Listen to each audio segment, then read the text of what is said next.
The marketplace on Kepler Station buzzed with activity as beings from dozens of worlds traded goods, information, and favors. Commander Sarah Chun moved through the crowd with practiced ease, her human embassy uniform drawing respectful nods from various alien species. She had been stationed here for 3 years, long enough to recognize most of the regular merchants and traders who called this neutral space home, but today, something felt different. A heavy sadness seemed to hang in the air near the medical district, where the more expensive and rare biological commodities were sold. Sarah's curiosity got the better of her as she noticed a crowd gathered around one particular stall. The vendor was a Zephyrian, one of the tall, graceful beings with crystalline skin that reflected light in beautiful patterns. But this one looked wrong somehow. Where most Zephyrians glowed with an inner light that pulsed gently like a heartbeat, this one appeared dim and gray. Her movements were slow and labored, as if each step took enormous effort. "What's she selling?" Sarah asked a nearby Corvin merchant.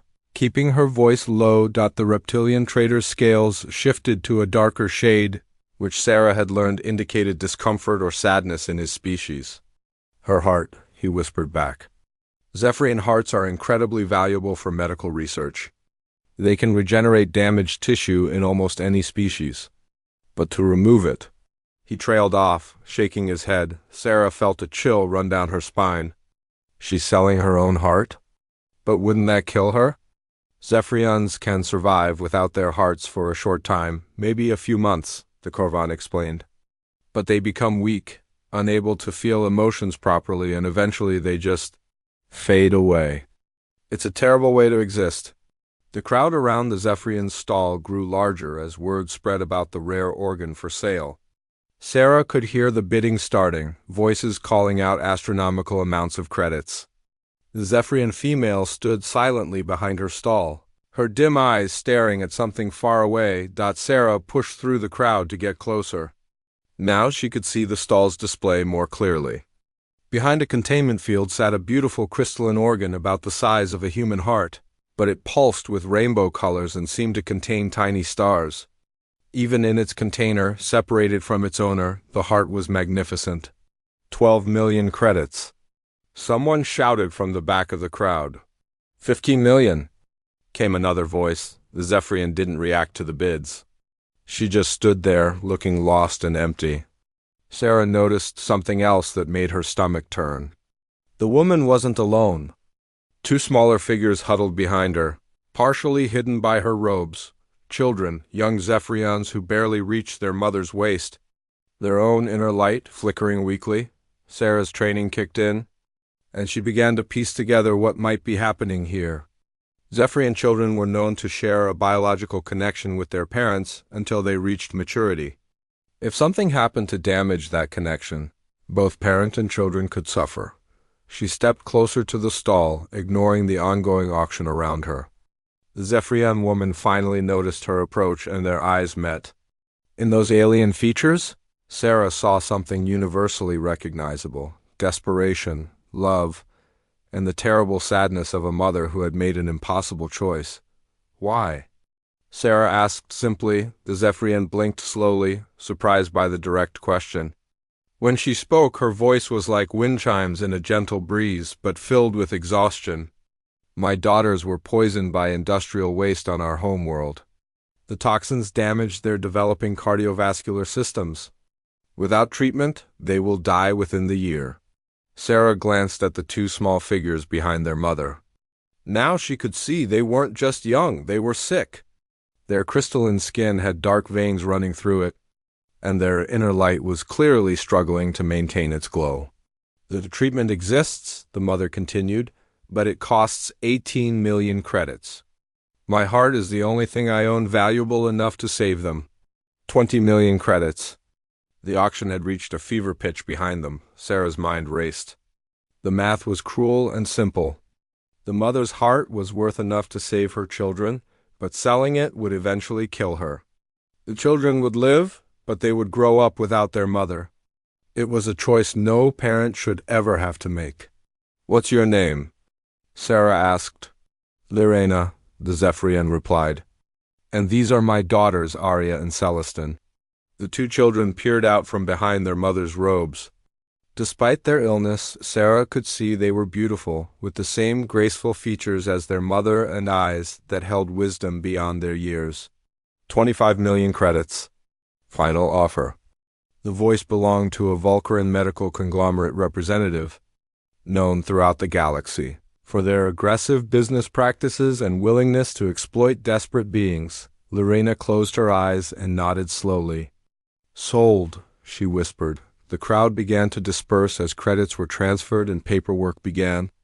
Sarah watched in horror as the Vulcaran approached the stall with a medical extraction team. They would remove the heart right here, right now, in front of Lorena's children. Wait, Sarah said, stepping forward. Every eye in the remaining crowd turned to her. The Vulcaran representative, a large being with multiple arms and a voice like grinding metal, glared at her. The transaction is complete, human. This is no longer your concern. But Sarah had made a decision that went against every diplomatic protocol she had been taught. She couldn't stand by and watch a mother sacrifice herself for her children. Not when there might be another way. I'm invoking human intervention rights under the Galactic Commerce Code, she announced, pulling out her embassy credentials. This transaction involves the exploitation of a desperate parent and requires review. The Vulcaran's multiple eyes narrowed dangerously. You cannot interfere with legitimate commerce, human. Your species may have some influence in this sector, but not enough to override a completed transaction. Sarah knew he was right. Humans were respected in galactic politics, but they didn't have the power to simply cancel legal transactions. But she also knew something else. Humans had a reputation for being unpredictable, for finding solutions that other species couldn't imagine. The transaction isn't complete until the organ is physically transferred, Sarah replied, thinking quickly. And I'm requesting a 48-hour review period to investigate potential coercion and exploitation.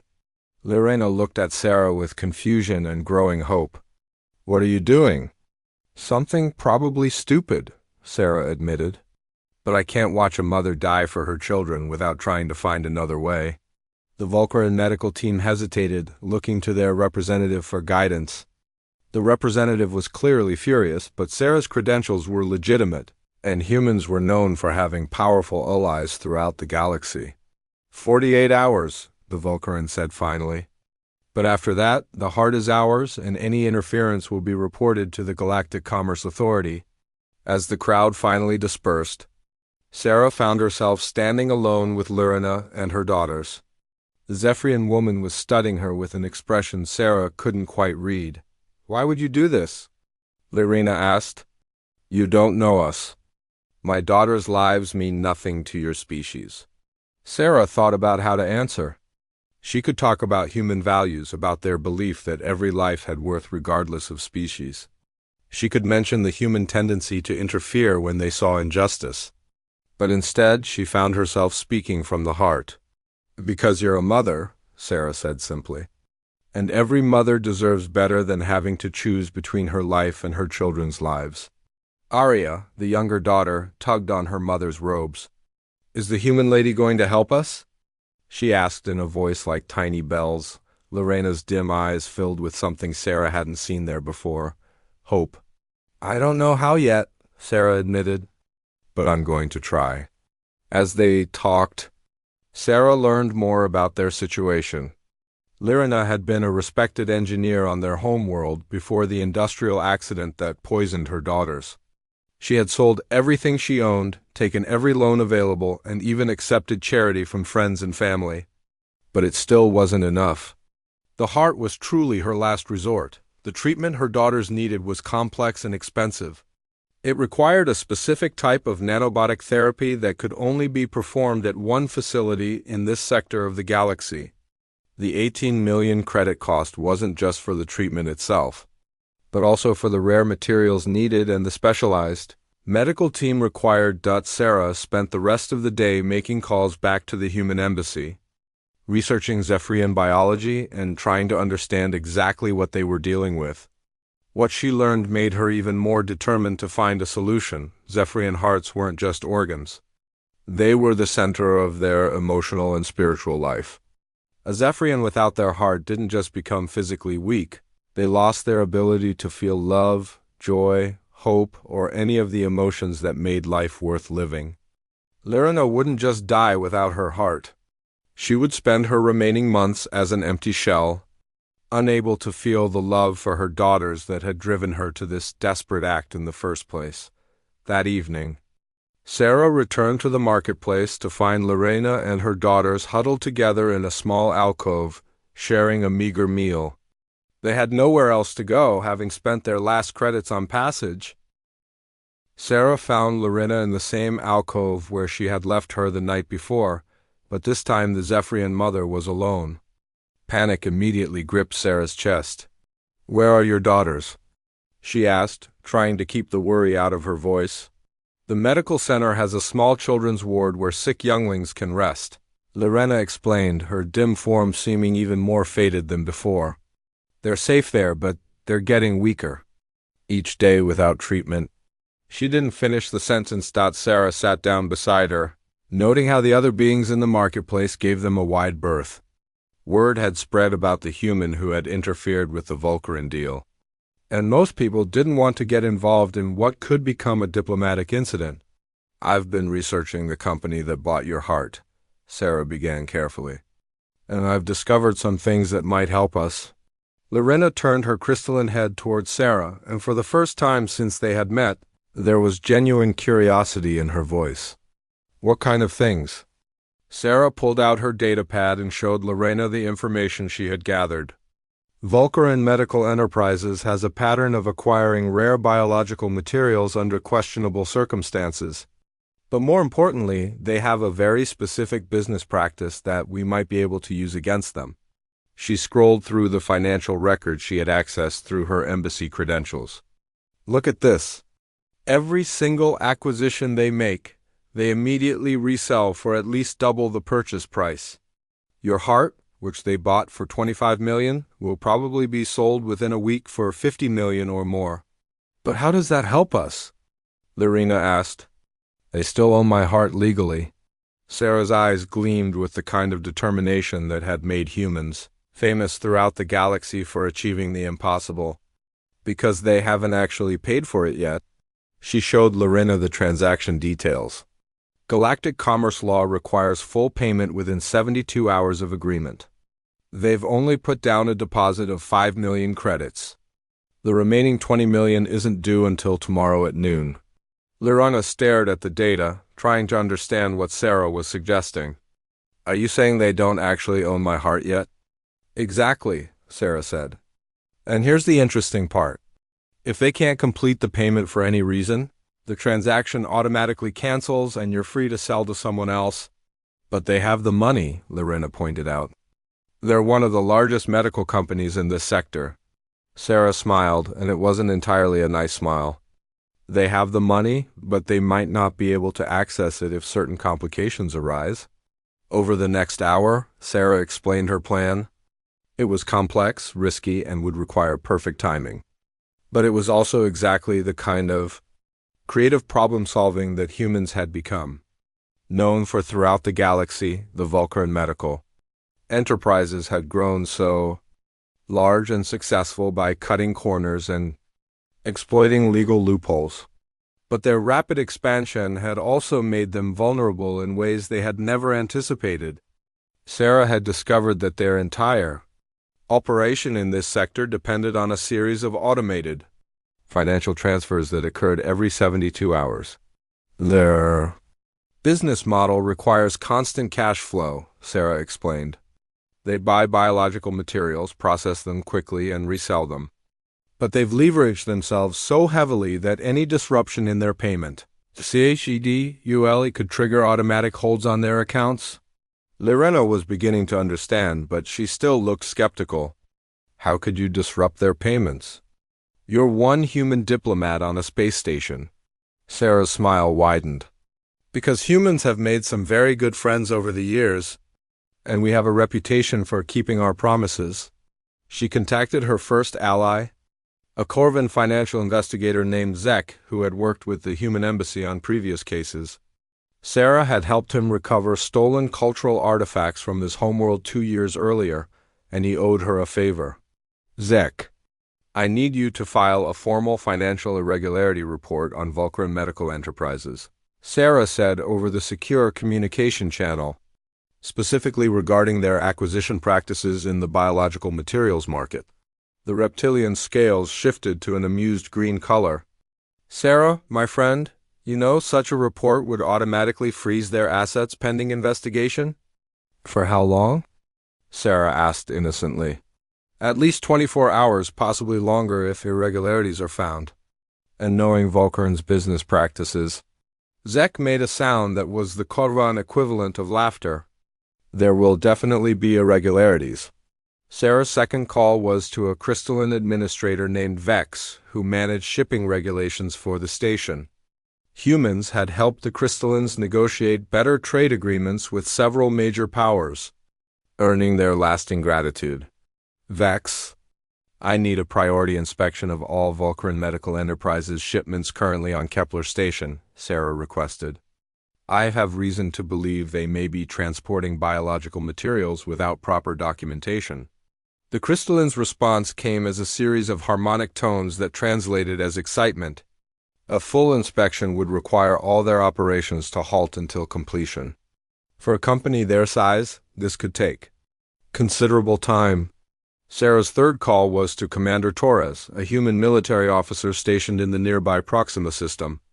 But this call wasn't about official business. It was personal. Maria, remember when you said you owed me for covering your duty rotation when your son was born? Sarah began. Of course, came the reply. What do you need? I need you to contact every human medical facility, research institution, and wealthy philanthropist in your address book.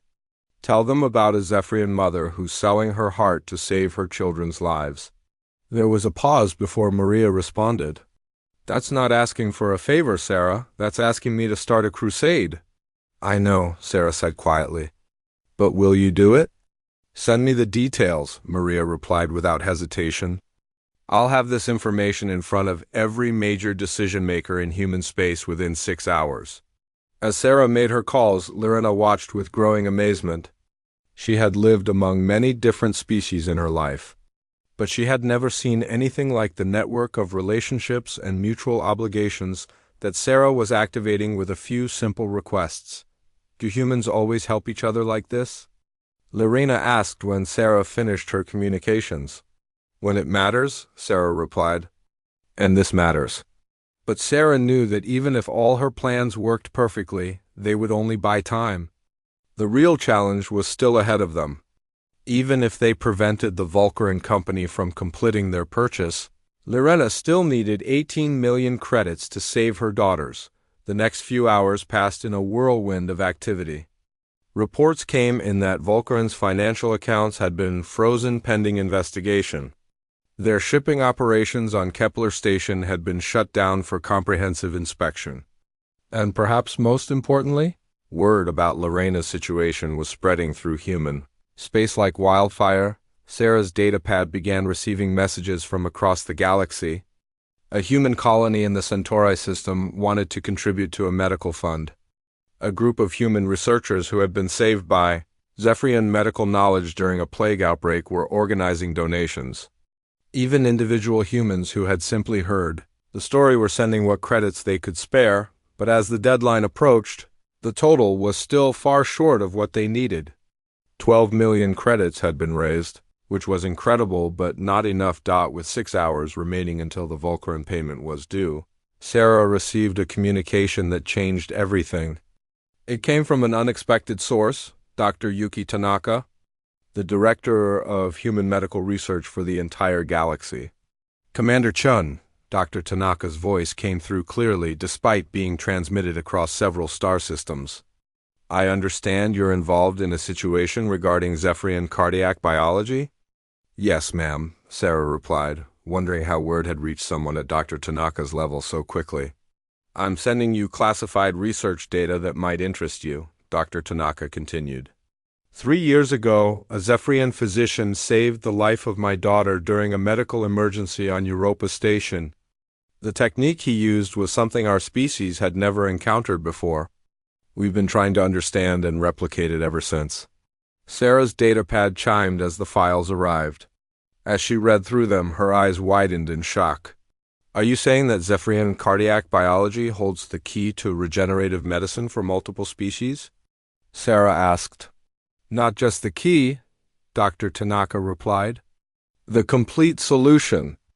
A single Zephyrian heart could provide enough genetic material and bioactive compounds to save thousands of lives across dozens of species.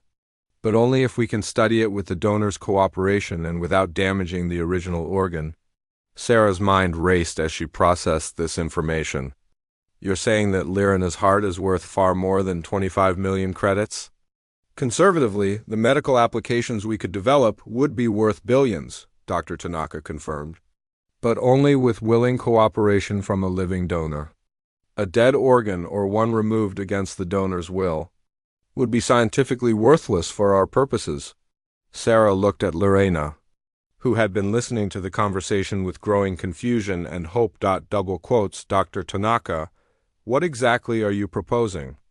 The Human Medical Research Consortium is prepared to offer a full partnership tea.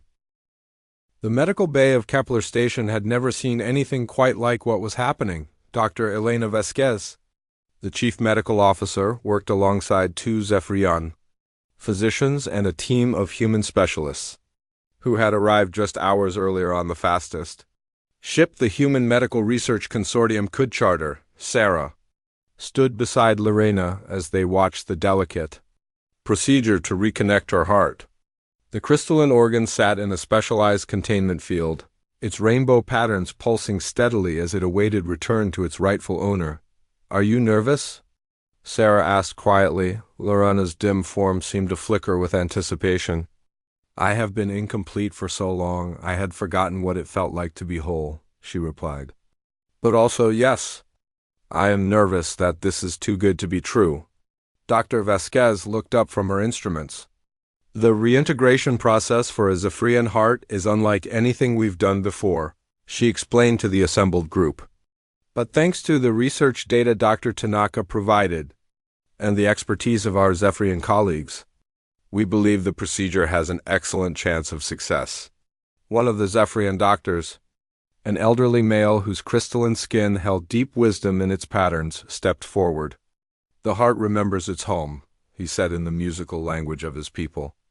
It has been calling to return since the moment it was separated. Sarah watched as they began the procedure.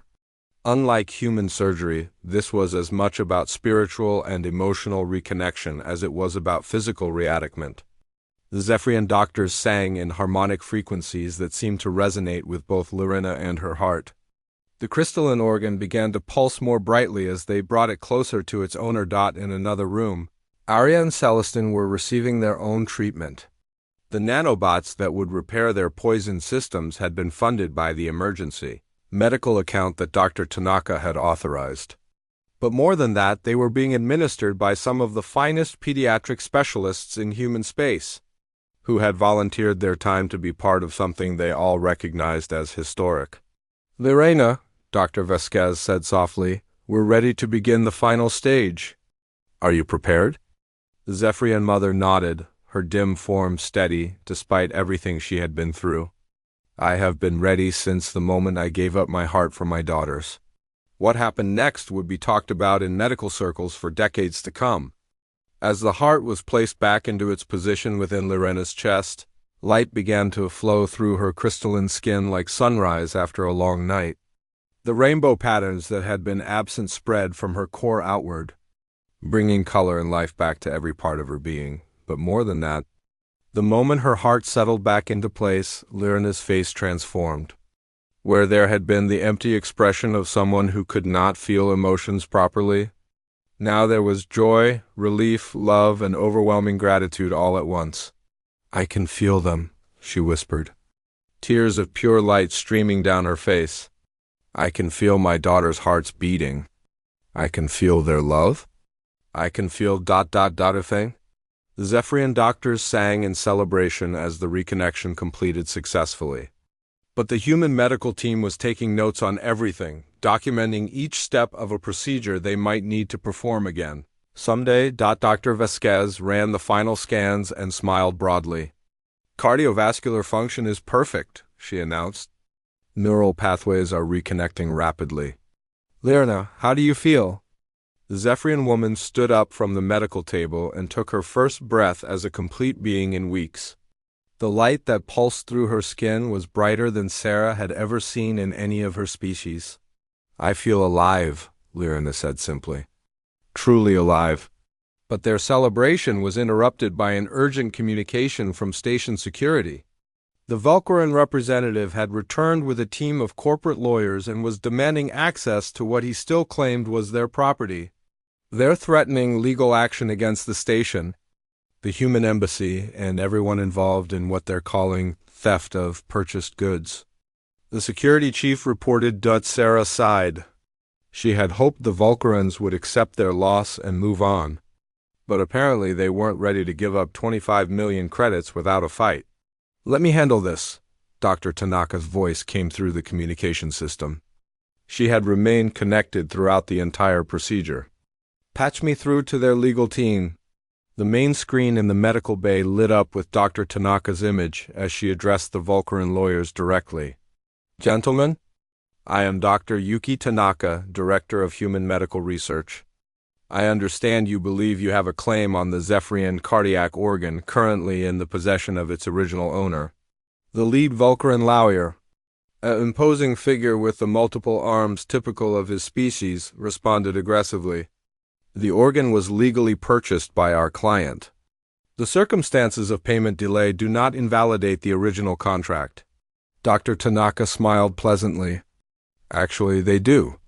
But more importantly, I'm afraid you've misunderstood the situation entirely. The organ in question is no longer the same organ that was originally offered for sale." The lawyer's multiple eyes blinked in confusion.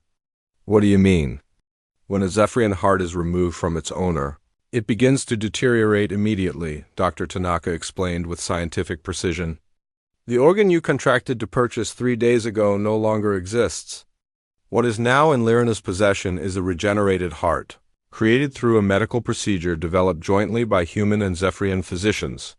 Sarah had to admire Dr. Tanaka's approach. It was technically true. The reintegration process did involve regeneration of some cellular structures, making the returned heart biologically different from the one that had been removed. Furthermore, Dr. Tanaka continued, "Lirina is now an employee of the Human Medical Research Consortium, and her cardiac organ is essential equipment for the groundbreaking research she will be conducting. Any attempt to remove it would be considered an attack on a human research facility." The Vulcaran lawyers huddled together for a quick consultation.